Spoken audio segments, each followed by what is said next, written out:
So right away I say grains and you say, oh, evil. Seriously?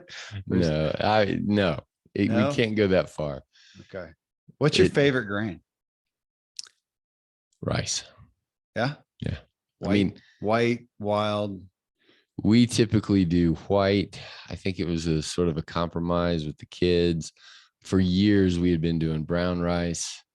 And then we were in Japan for those 3 years, and they just don't do brown rice very, very much. And so then it became the meals based on white rice. Yeah. And I grew up in Hawaii, which was heavily Japanese influenced, grew up in white rice there. And then I think there was also some reports about, what is the difference if you have a well curated, if you will, white rice or jasmine rice or something like that? Is there a big difference between that and a typical brown rice? And I read somewhere that there wasn't, and other people say there is. So over the last few years, we have labored to not have it too much. So there's probably 2 meals a week that are rice based, because rice goes with fish. Rice goes with. I was to say, so last night I made fish. I did salmon and I did veggies in the Instapot. I did yellow squash, asparagus, and Brussels sprouts. Nice. You would have enjoyed it. Yeah, they were great. And then I started to do a pot and boil some pasta, some rice pasta. And then I thought, no, because if I do, the boys, so I'm mainly thinking of my two teenage they'll boys, gravitate there. Oh, they'll have a huge pile of grains of the pasta. They'll have a ton of fish and they'll have a piece of veggie. So I just didn't do that. Didn't say anything. Nobody questioned it. And of course, we're a different family like you guys are, that happens sometimes. So that it wasn't such a big deal. So they came, got a truckload of fish and just destroyed the veggies. I mean, they ate a ton. As my evil plan worked. That's right. But that is, I mean, because it's that's what you do. You have a protein. You know what my kids would do? What? Fast. Really? They would eat the fish, and I would look at them and say, to the 10-year-old, okay, either you put them on your plate or I'll put them on your plate. Yeah. And to the 15-year-old, I'm like, come on. Yeah. Come on. I did chastise one for not taking one piece of asparagus. I said, really? So again, grains. So we're in this American thing where we're also getting to kind of grains are evil, is the concept. The pendulum is swinging. Yeah. And then if you're going to have grains, you have the whole stuff, not the white. Cause I don't know, I haven't researched rice, but when I get rice, I generally get brown rice. I just think, well, it must be better, just like whole grain as opposed to white bread kind of thing. And that white rice is that higher in the glycemic index and yada, yada. So here we are. And actually, when I asked about a grain, and you may not have answered this because it's not actually a grain, I thought you would say quinoa. As my favorite, because you do a lot of it. No, we don't. My family doesn't like it. Well, you like it. Mine doesn't either. Mine doesn't either. I don't understand that. Is it actually a grain though? Yes, it is. I thought, or it's a seed, or isn't it some funky combo? Well, and seeds, technically speaking, are kind of grainy. Like if you think of how the plant is grown, and you've got a wheat stalk, and it produces this seed. If you've ever seen unprocessed wheat, it looks like rice, which looks like a sunflower seed. Okay. And so, what's the technical botanical difference? And I don't know, but seeds. So let's keep quinoa on the grains. If there was one rice is our most common go-to favorite, goes with a lot of things, but from a taste, if I'm going to choose and make a meal, quinoa and steel cut oats would be high up there. Okay. Well, let's hit it. And I guess we'll bypass, should you have grains? How much? I mean, you haven't had a grain in a couple of weeks. Yeah. Right. Yeah. And I don't know if we should spend time on grains or not. I mean, they're not a necessity. Is that fair to say? That is fair to say. Oh, on that. So I just watched, our buddy, I haven't watched anything. I talked about that. It's been, I think a month more since I've just literally watched something on a screen, a show, anything. So last Friday, a week ago, our buddy, and I think we talked about it on the show maybe, but he talked about Alone, the movie the show Alone. And so it was like that weekend, and the kids were, yeah, what do we watch? And generally it's nothing. We can't decide. Oh, wait, my buddy talked about Alone. We pulled it up. We watched the whole season Oh, wow. this week, or over the weekend, over last weekend. And then last night we watched the last episode. No grains, hardly any carbs at all. It's mainly just meat, fat, whatever, little berries here. I don't know if there's anything more than that for 100 days, at least the guy that won, and a couple others, couple girls to 80 or whatever days. Wow. No grains. Wow. Well, here's another thing. You've heard you are what you eat. Okay. And I would look at America and say we are overgrained. Yeah. And 70% are overweight. And the difference in phraseology that these Alone people would say is no. Eat what you are. And what are you? Mostly water, protein, muscle, fat. Well, and if you think to the hunters and gatherers, I don't know if this is fair for sure, but when you go out and hunt and gather, you can pull fruit right off the trees or whatever. You can pull veggies, pick them, eat them. You can do nuts, just pick them and eat them. And you can do meat, kill it and whatever. Grain, primarily, can you eat it raw? Primarily not. It has to be processed. I mean, meat has to be processed too. I guess you could eat it raw. Fish. Yeah. Okay. It has to be cooked. Okay. But it's not as readily available. What's the argument of, I had the argument before that people gave of that grains came into popularity when we needed to mass produce things, feed a lot of people, as opposed to the individual hunter and gatherer over here who didn't have as much need for it. Right. And that's where, so the paleo concept, the ancestral concept, is, to me, you can conjecture, but it's very, very hard to come down to concrete recommendations, because history, like recorded history, began about 5,000 years ago. But we think pre-recorded history, there's, eons of whatever kind of time, and maybe cultivation of grains 10,000 years ago, right? Okay, so that's recent. And what happened in the eons of time prior to that? And the reality is, we don't know. We don't know. And did people grow? Did, some Indian somewhere have a corn patch in the backyard? Well, it seems like, why wouldn't they? It seems like there's history of that. The maize, wasn't that maize?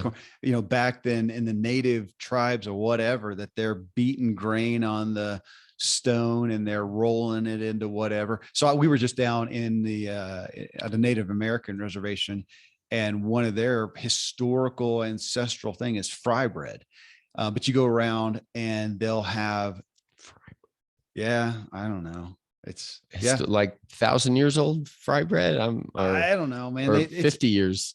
I don't know. Well, no. This is so the one that we were at is a pueblo it's one of the areas or the tribes that's never been moved.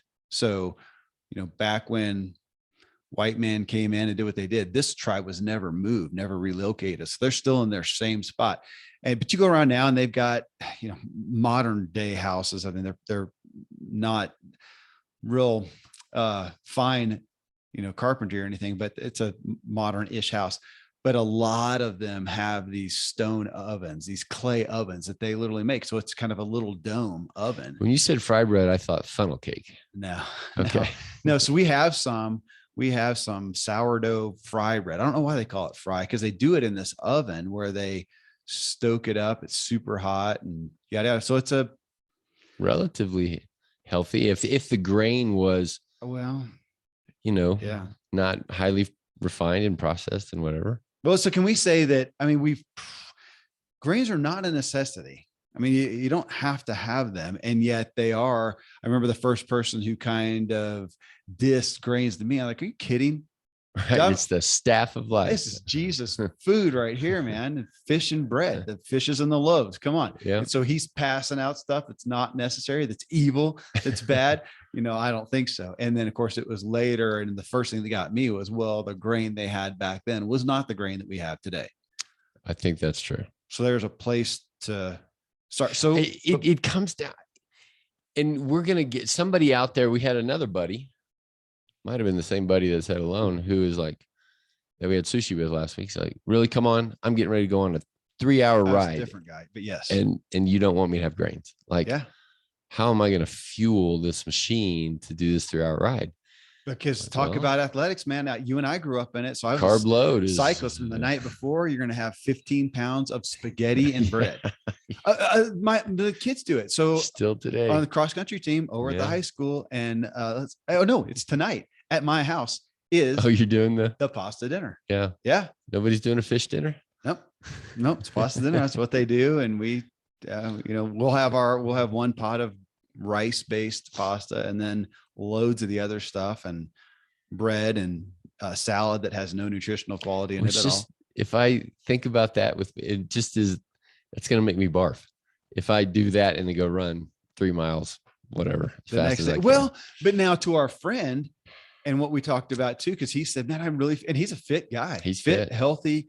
I mean, I put him in top. And he said he performs better on that. I think I do too. But then the question is, and that's what I said, have I adapted to the other? And it doesn't mean that it is right and true and the best, but I have adapted. So today my body's not as good at burning fat, which is what I'm 2 weeks in and I can feel it, like the inefficiency. Okay. I went out yesterday and as much as I had talked about doing this keto thing and it initially helping my sleep, my recovery is in the tank. I'll get grades of 90s, and even on my Garmin, it's correlating to that. I'll get a 90 grade on my sleep, but the recovery, my heart rate at night has gone up 5 beats. Wow. And I'm like, okay, I'm just going to give it some time, like adaptedness. And we had a really heavy, so paleo or keto or just no grains can feel heavy. Mm-hmm. And last night was heavier. It was just a heavy, creamy soup base. And then we had a giant salad. And I got my worst grade on the recovery. And so and you're not doing wine. And I'm not doing wine, not doing dessert. We're still eating late. That's the biggest problem is we eat and then you kind of spend an hour getting ready for bed. And then I'm heading to bed maybe an hour after eating.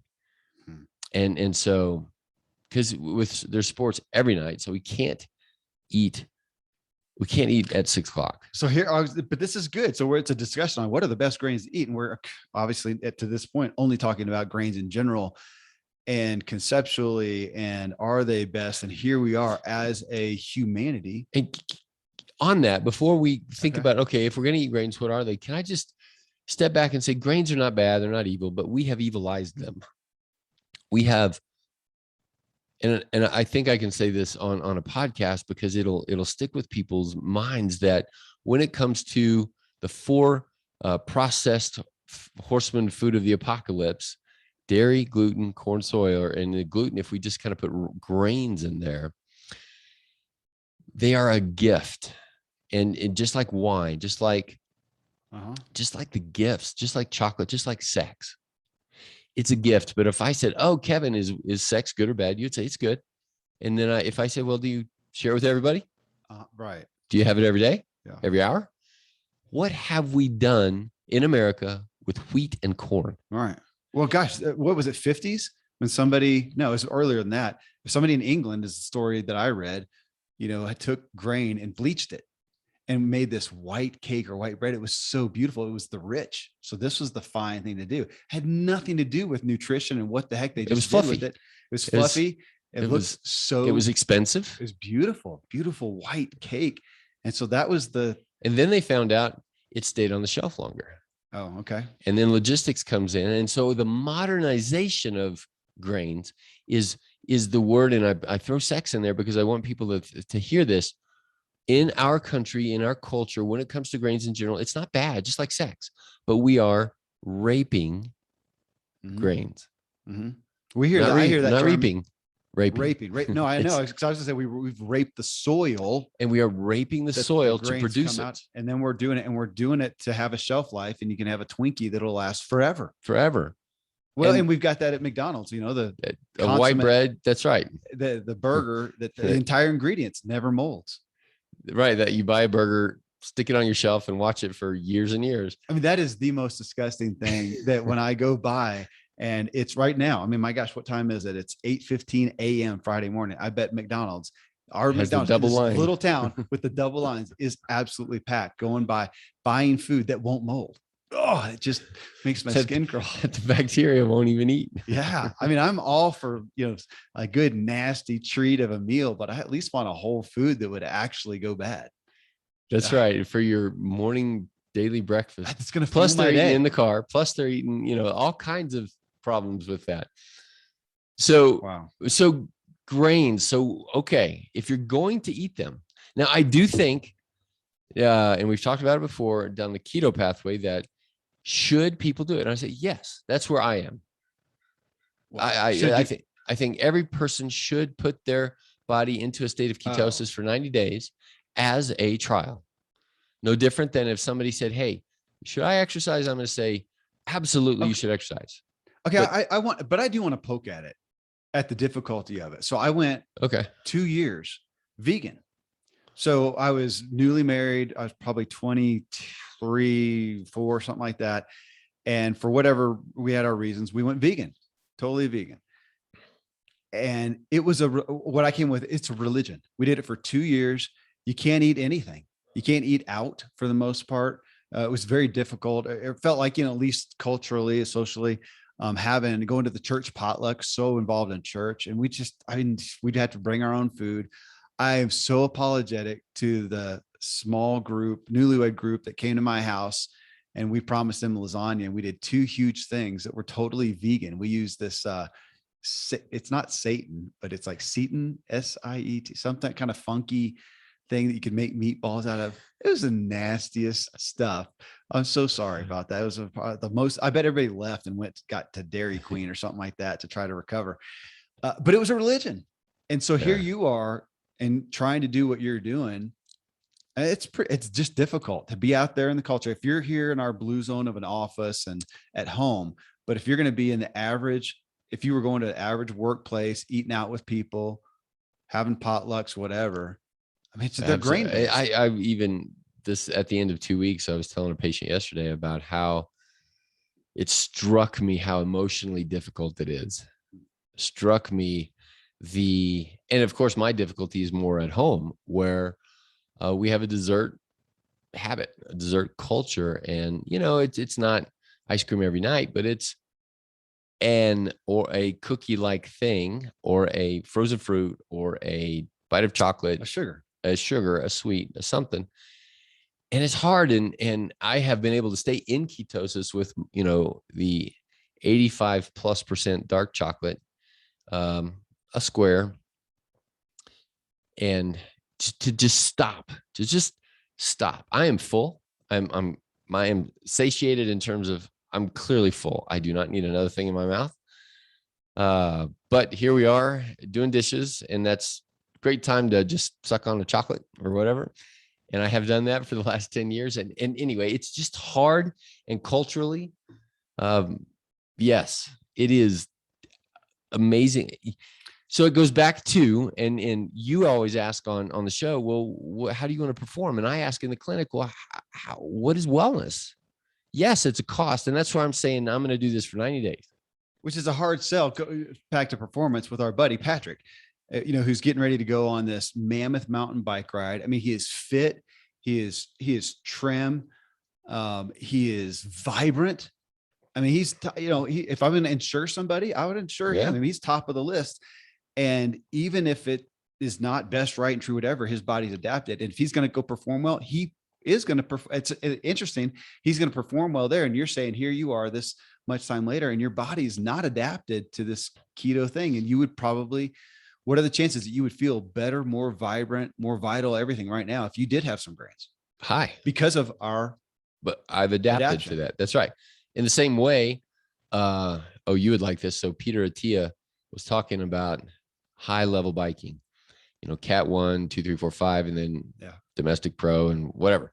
So here you were at the international pro level, and the, what did he call it? The adaptedness of these guys later, like you right now, if you're going to go do an exercise, you would naturally just gravitate to a bike. And when you get on a bike, you're going to be efficient. Oh yeah. I can be sedentary for 6 months and get on, and it's so fast that I can get proficient on the bike compared to me. Like and here's the exact opposite. If you and I go skiing together, I'm going to ski all day long and you're going to be obliterated if you keep up with me after a run or two. I can't keep up, but yeah, anyways, yeah. Because you're using the muscles wrong, right? Yeah. And on the bike, it would be the same thing. I'm not the rhythm, and same with food. Okay. So whatever you have been doing for the last 10 years, you're in it, right? Like we bring up the supersize me. Like people have, like in this morning, all those people going through McDonald's are adapted to that, and they're not going to die, and they're going to perform. They're going to go to work and be husbands and fathers and do all this kind of stuff. But they're also going to be normal Americans. They're going to be 50 and, blood pressure, cholesterol, my joints hurt. That's what they're doing. And where you and I are, like if you said, hey, Randy, do you want to ride your bike better? I'm going to have to go and actually ride my bike and train and work through the process of adapting rhythm to the bike or to the run or to skiing. Mm-hmm. And the same thing is true in the physiology, the habit of the fat adapted, carb adapted, sugar adapted, glucose, and all of those kind of things. And so that's where I have come across. I haven't yet had a conversion experience, right? Like I'm not going to go write a book about this, but I'm 2 weeks in and I did feel better in the joints. So aside from the fact that my recovery stinks, my jog yesterday stank, my joints feel better. And so that's where I'm going to give it 90 days. And let me go one step further and say, not because of grains and an inherent wrongness or bad foodness, but grains, and especially grains in America, stimulate insulin and glucose. That your body has to respond to a grain or glucose or sugar or fruit with an insulin glucose response. And I would postulate to you and to Patrick, high performing people, that if you want to be high performing in your 70s, 80s, 90s, it might be better to be fat adapted than grain adapted. Yeah. Because, Patrick raised his eyebrows at me and I'm like, whoa, I'm not talking about this weekend. I'm talking about the next 30 years of weekends. If you want to keep doing AT skiing and, biking, I'm going to bet there's no randomized control trials. We have no data, but I'm going to bet a fat adapted person is going to be less inflammatory. I was waiting for you to come to inflammatory, because better recovery over time. Because you're talking about, insulin and whatever. And the layman's terms here that we're talking about is inflammation every day. What am I bringing in that is causing inflammation that my body then has to deal with? So even if I can perform at a decent level, if it's doing that work, what are the long-term effects? And I want to coach you as friend and co-host and people out there. And we've talked about, I think before, that inflammation is not a bad word. It's normal. That if you're going to go on a ride, that's inflammatory. If you're going to take a breath, that's inflammatory. The key is resolution, recovery. An amount of inflammation. Well, that's right. If you're going to go breathe, in an inner city, if pollution. I sit here and kick and beat you to a pulp, your body's going to be inflamed in a bad way, and your face is going to be distorted and swollen, whatever. I mean, true. The inoculation, if you went and ran 25 miles right now, that would be very, very harmful. But if I go over here to McDonald's and have the ingredients of a cake for breakfast, that's higher. It's a jacked up inflammation. That's jacked up inflammation. Absolutely. So, but you and I and Patrick are not doing that. Right. It's to the person who's like, all right, we're not eating at McDonald's, but I am eating oatmeal every morning. I'm eating, rice for dinner and quinoa. What's the big deal? And I'm saying, okay, there is no big deal. But if you want to be high performing long term, the inflammatory response of a quinoa meal compared to McDonald's is much lower. Yeah. But what kind of recovery mechanism are you building? Are you nurturing? Let me go to the cyclist. Okay. And I think you've said this to me, what's the key ingredient in the Tour de France? Who wins? The person who recovers quickest. Yeah. That's my point. Yeah. That's my point. All of these guys can can kill do it for a day. Yeah. They Kill can it all for a day. ride 100 miles in 4 hours or whatever. Yeah. And to that degree, with the performance enhancing drugs did not make you stronger in that moment. That's so right. if It was I better take, recovery. yeah, if I'm here and Bob's here and he takes a performance enhancing drug and we go out and do a 100-mile ride, he does not have a benefit over me. But if we do a 100-mile ride the next day and the next day and the next day, and he's taking these drugs that help him recover quicker, that's what, well, there's the Lance Armstrong. That's what he was doing, is taking PEDs that would help him recover. And when you're doing the Tour de France, which is the dumbest athletic concoction ever. I mean, why did they not have marathons where they run a marathon every day? Because it's stupid. So is the Tour de France. So they take those drugs to try to do it, because your body shouldn't be able to deal with that much, activity and breaking down. You can't build back up. That's right. Same with McDonald's. Okay. Okay. Right. The Tour de France of hell. It's you are now torturing yourself with the kinds of grains, the kinds of input that your body's not built for. And you will last a day or two, a week, a month, a year, but you will not last vibrantly for 70, 80, 90. And even there, we're talking about grains that are literally combined with sugar. I mean, so we're talking, so all the sugar content, all the more processed any grain is, generally it has more, you're just talking sugar content as well, is increased. So that's where you talk about, we would never think to have birthday cake for every meal, but we do have it in the form of a lot of times, grains and sugars and whatnot. And the average kid this morning had a breakfast of not only all grains, but all sugary grains. And now they're going to go to lunch and have snackables or some processed on white bread or peanut butter and jelly. And peanut butter has sugar in it these days. Yeah. I was just down at a Native American reservation and went in to multiple homes, and it was just rife. This isn't to pick on Native Americans, but the culture, I'll pick on the culture because it's just true. And I went in and it was flour, potatoes, white bread. I mean, we've gone to Walmart there. There's one Walmart in the area that we go to or that they can get to. And the amount of sugar in the form of grains, and then literal just sugar, but grains especially. So we've got, before we finish here, we got to do what I said we do. What are the better grains? If you're going to eat grains, we haven't done that. What are the least inflammatory? Is that where we start? Sure. Well, yeah, least inflammatory and the most pro-inflammation resolving. And that's where I would, say on the grains that it's going to be emphasized on the least inflammatory, because insulin and glucose are inflammatory. They just are. And if you stimulate that, then you are staying in a pro-inflammatory state.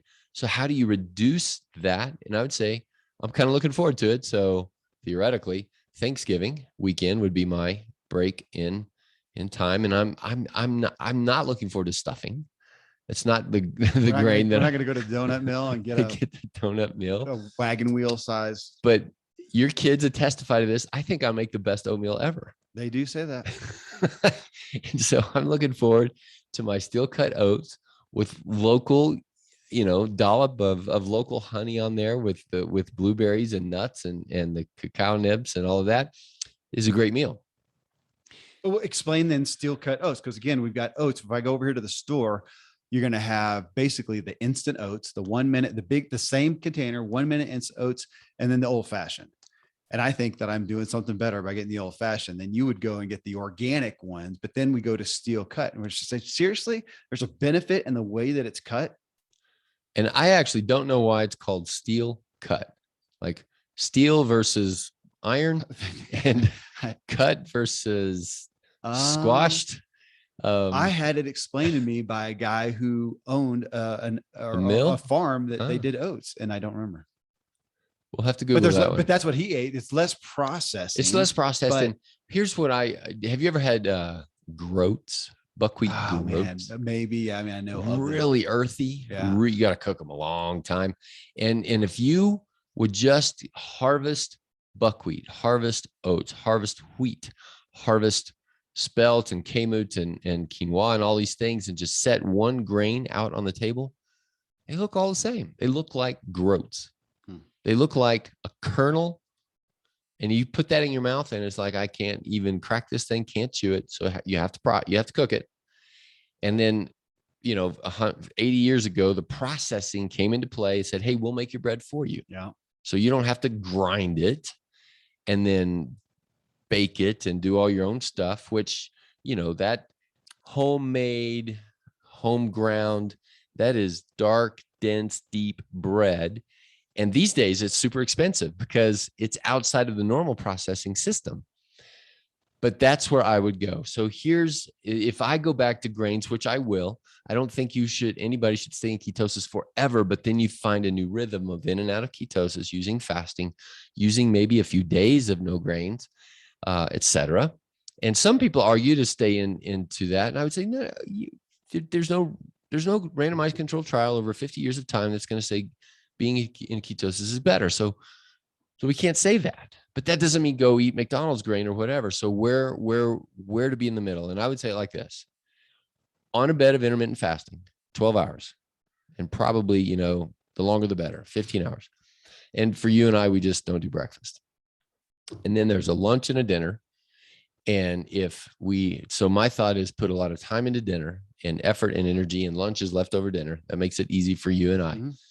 And then for that dinner, then I would put quinoa high up on the list. It's higher in protein. Now there's going to be people out there saying, oh, but I can't do it. And what about the lectins? And what about all the other, I'm like, I gotcha. But in general, and I certainly wouldn't do quinoa every day. I wouldn't, eat it all the time to where your body develops a response to it. But, once a week, quinoa. Okay. Once a week, having a rice, probably brown is better than the others. And to go with your fish and your whatever. When you can go beyond that and get the wild that has kind of a variation in colors and stuff. And I like the flavor of the wilds, okay. But I used to think that wild was better because it was wild and more natural, more ancestral and whatever. But I actually think the glucose index was higher, and I can't remember how I learned that or thought that, but some odd shade of rice once a week. And then steel cut oats, some odd shade of steel cut oats, whether they're in baking dishes and things like that. Then you've got to be cognizantly aware of where your grains are coming in. Now, at the same time, and I think this is a big thing for people out there, is just don't do snacks. That is anti-American. That is so culturally painful to most people, where it's like, I get a healthy bar, I get a healthy whatever else. The fallacy that we're in, that we always need energy on the go. Like we are all so deprived. It is the goofiest thing. It's the goofy. I mean, you've got energy on the go. It's called a layer of fat. We're in a culture where I don't know if this is sure. It feels like by the stuff that I read that we are the most, we're the heaviest, we're the most abundantly fleshly, energized country out there. So here we are with literally the fattest culture, and we're the most being pounded with energy. You need an energy drink, you need an energy bar. Here's something at the hardware store. You got to pick it up. You got to go. Like we are burning 5,000. Like we're all elite athletes burning 10,000 calories a day, and we're going to die. Culturally or marketingly, it's criminal. It's brilliant. It's brilliant, criminal. But it's criminal. Yeah. It's an evil mastermind. It's Vegas, and it's we all know it's not good for us, and they know it's not good for us, but it's the marketing machine. Okay, but let's go to that person who's 20 pounds overweight, and it's 4:00 in the afternoon, and here I want to look into that person's eye and say, I know you literally are hungry. You really, really are, and maybe feel lack of energy. And you feel lack of energy. Yeah. And you will feel better with whatever food you're going to plop in your mouth. Whether you really do or it's a placebo. Sometimes I think okay, you're right. There's going to be a placebo side, but I think metabolically we can prove you just energized. Because we adapted. You have adapted to that process, and you are now hungry because your body is adapted to letting you know, hey, I'm hungry. And even though you've got extra 20 pounds. Adapted to saying I'm addicted. Yeah. Addiction. Yeah. I think that's a reasonable term. You're certainly not addicted to broccoli, but you are addicted to these other things. Yeah. And you certainly will feel better. And people say, man, if I don't have a snack, I crash, I crump, I'm like, I know. And that's no different than saying, man, if I go on a jog, I get tired. I have to breathe hard. And my legs are tired. I'm like, yeah, I know. You just got to keep doing a little bit more of that. So if you're having, a helping of quinoa and a leftovers for lunch, if you're having a helping of rice and a leftover for lunch, and a helping of oats on Saturday morning with the kids, and you make these awesome oatmeals, and you're not snacking, if Patrick is telling me that, I'm like, I have no qualms with that. And I'm also going to say, hey, if you want to get into the weeds, measure your ketones in the morning. And if you can be producing ketones 12 hours later after those kinds of meals, I'm going to argue, I'm going to bet on that guy for the next 40 years. I mean, so to a big degree on this one, which we didn't do with, talking about vegetables, we didn't do talking about meats, but on this one, what's, start at the top of the list with the best grains, probably just less. Yeah. Grains. Not just recognize our cultures. We're overgrained. Yeah. And if I'm going to go have, like I'm getting ready to go on a weekend, I'm going to enjoy some good food. If I decide to have, I won't even do this actually, but the idea of like fettuccine Alfredo, something like that. Alfredo. That's what my kid used to call it. That's what Autumn Alfredo. We joke. How about Alfredo? Okay. Fettuccine, but I'm going to have this, big pile of gloopy gloppy, awesome pasta. It's a treat. Yeah. It is not. Think of it like a cake. Yeah. Yeah. And have it as often as you might have. And I may do that and have an awesome ride the next day because my body's adapted to saying, oh man, lots of stuff to chew on. I think that's my son. Right. Yeah. Right. Like he can perform as an athlete, do pretty well. I've had some in the past, but it's a long time because I don't do it that so much, but just kind of been frustrated at the fact that, man, I had one of the most awesome rides ever. And I had 2 donuts this morning. Yeah. Why does that make correlation? Make sense? Yeah. Yeah.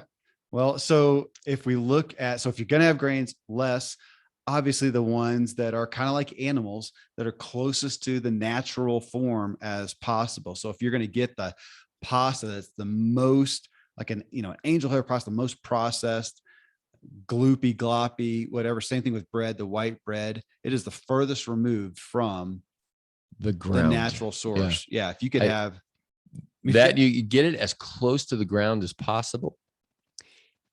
Here's another layer that I should put. We did mention. So I mentioned quinoa, rice, oats, and then wheat. Wheat is the most common.